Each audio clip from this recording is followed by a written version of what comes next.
brought to you by Nova शुद्ध घी।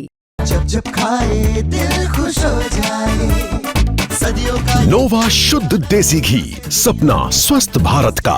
I love ghee.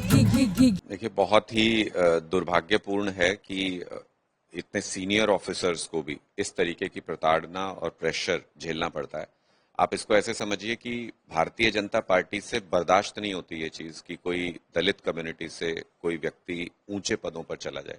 CJI का ताजा उदाहरण है कि किस तरीके से सीजेआई के ऊपर पहले चीफ जस्टिस के ऊपर अटैक होता है और फिर उस अटैक करने वाले को सपोर्ट करता है पूरा भारतीय जनता पार्टी का इकोसिस्टम। अगर किसी को पूछताछ के लिए पुलिस बुलाती है कहीं कंप्लेंट के आधार पे, तो बीजेपी के प्रवक्ता उसको छुड़ाने जाते हैं और सीजेआई को सिर्फ इसलिए कि वो एक दलित कम्युनिटी से आते हैं उनको अपमानित करने के प्रयास होते हैं, उन पे भद्दे वीडियो बनाए जाते हैं, उन पे एक तरीके से भड़काऊ बयान दिए जाते हैं। यहाँ हरियाणा का केस भी लगभग मुझे सिमिलर नजर आता है कि एक सीनियर ऑफिसर है, उसको प्रताड़ित किया जाता रहा और भारतीय जनता पार्टी की सरकार में किसी ने सुध नहीं ली।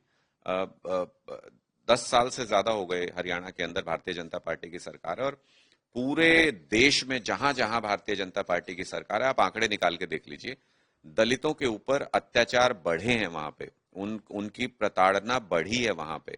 और एक पूरा इकोसिस्टम है बीजेपी का जो पुराना सिस्टम लागू करना चाहता है कि ये हमारे बराबर नहीं बैठे हैं, ये ऊंचे पदों पर नहीं होने चाहिए दलित कम्युनिटी के लोग।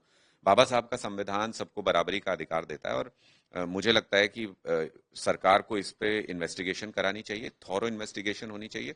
और जो जो इसमें शामिल हैं, मैं तो हैरान हूं कि भारतीय जनता पार्टी के नेता अभी तक चुप कैसे हैं। मुख्यमंत्री विदेश में घूम रहे हैं और इतने सीनियर ऑफिसर को अगर इतना प्रताड़ित किया जाए कि उसको आत्महत्या करनी पड़ जाए, तो इसका मतलब अब सिर्फ गरीब दलित ही नहीं बल्कि जो ऊंचे पदों पर बैठे हुए दलित कम्युनिटी के लोग हैं उनको भी भारतीय जनता पार्टी टारगेट कर रही है और वापस ये अपने वही दौर लाना चाहते हैं जिसमें कुछ ही जातियां राज करें और बाकी सबको अधिकार ही नहीं है बराबर बैठने का। तो लेकिन बाबा साहब के संविधान में ये सब बर्दाश्त नहीं किया जा सकता और आम आदमी पार्टी तो दलितों पर किसी भी प्रकार के अत्याचार को किसी हालत में बर्दाश्त नहीं करेगी। मैं इसका भी स्वागत करता हूं कि पंजाब पुलिस ने भी कल एक्शन लिया है बहुत सारे ऐसे लोगों के खिलाफ जो ऐसी मानसिकता से आते हैं और हरियाणा में भी एक थोरो जांच हो करके और कार्रवाई होनी चाहिए, सख्त से सख्त कार्रवाई होनी चाहिए ऐसे लोगों के खिलाफ जिन्होंने मजबूर किया।